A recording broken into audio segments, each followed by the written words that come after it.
it's Eva. Happy early St. Patrick's Day, and I know it's super early. Actually, I don't even know what day St. Patrick's Day is. I just know that it's coming up. But anyways, as usual, if you aren't subscribed, please do so and click the bell down below if you want to see updates for every single one of my uploads.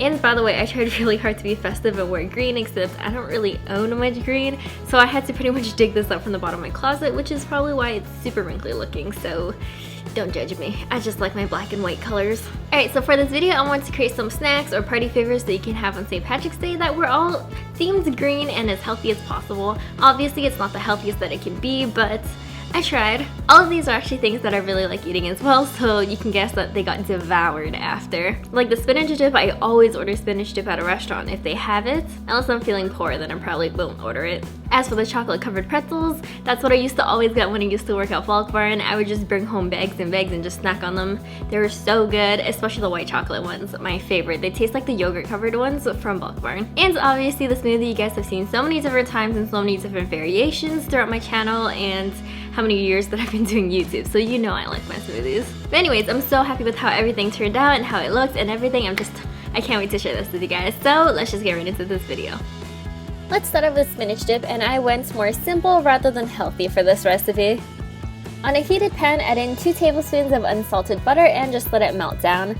I'm not gonna lie, I got kind of impatient, so I just added in the onions, and I'm just using 1 small to medium white onion chopped up. You're going to want to cook the onions until they're soft and fairly translucent, and at this point you can add in your spinach. I'm using fresh spinach, and all of the internet told me to use frozen spinach that's been thawed, but I couldn't find that, and I'd rather have fresh spinach anyways because I like adding it to my salads and smoothies. What you're going to want to do is just take some time wilting the spinach, adding more if needed because it does break down quite a bit. And just keep adding spinach until you feel like there's enough. If you like a lot of spinach, then, well, just add a lot. And then after that, just add in 1 bar of cream cheese. Slowly melt and work everything together until fully combined. Then just add some salt and pepper for a taste.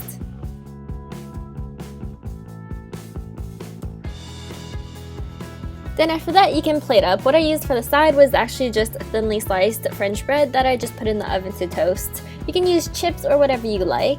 I also decided to sprinkle on some Parmesan cheese. This is optional, it's totally up to you. And that's pretty much it. Alright, so next is chocolate covered pretzels, and I'm so happy with how these turned out, and look. You're going to want some melted chocolate. I'm using chocolate chips in dark chocolate, white chocolate, and melted white chocolate mixed in with green food coloring because I don't really like the taste of candy melts, and I also couldn't find them in the first place. So I'm just dyeing it into whatever green I wanted. 1 drop was enough for me.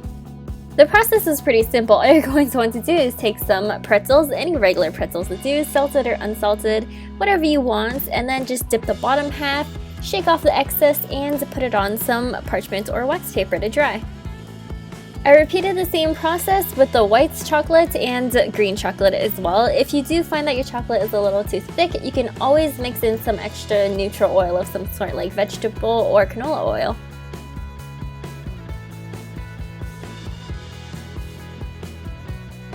Okay, so I thought the pretzels looked a little plain, so using whatever excess chocolate we had because you don't want to be wasting that because it tastes so good. Just put it in some piping bags. I actually just used a Ziploc bag and cut off the ends and just piped little strings between each one. You can kind of be creative with this if you want. You can add polka dots instead, maybe X's, whatever you prefer. I just thought this looked more classic and I just like the way it turned out.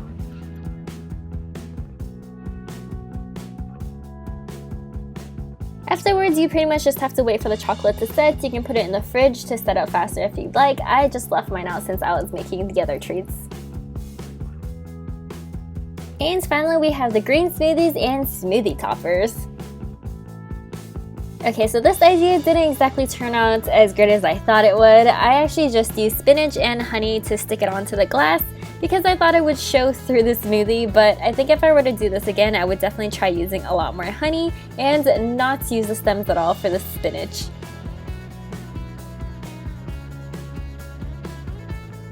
As for the ingredients, you can use whatever you want. It's your smoothie. I'm just using some mango and orange, I believe, mixed with some water because it is very concentrated. as well as very light fruits because I don't want it to turn some murky, gross color. So, you know, just like bananas, pineapples, peaches, etc. Some spinach to make it green, and then just blend everything up.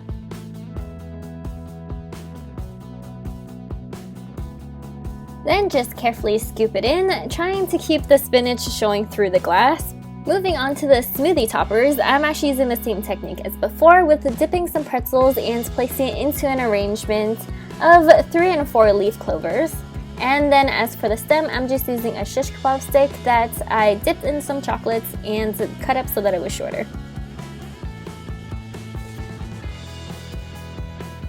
Also, for the sake of stability, I'm also going to be spitting some chocolates into any huge gaps in the center.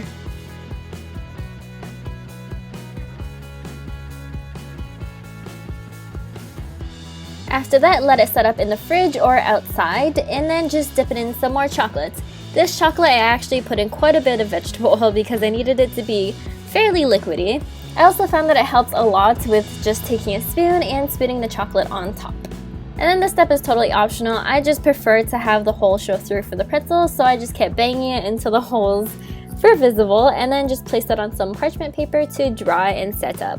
After that, you are pretty much done. I hope you guys liked this video. If you did, give me a big thumbs up. Let me know what you guys are doing for St. Patrick's Day, and I will see you guys very soon. Bye!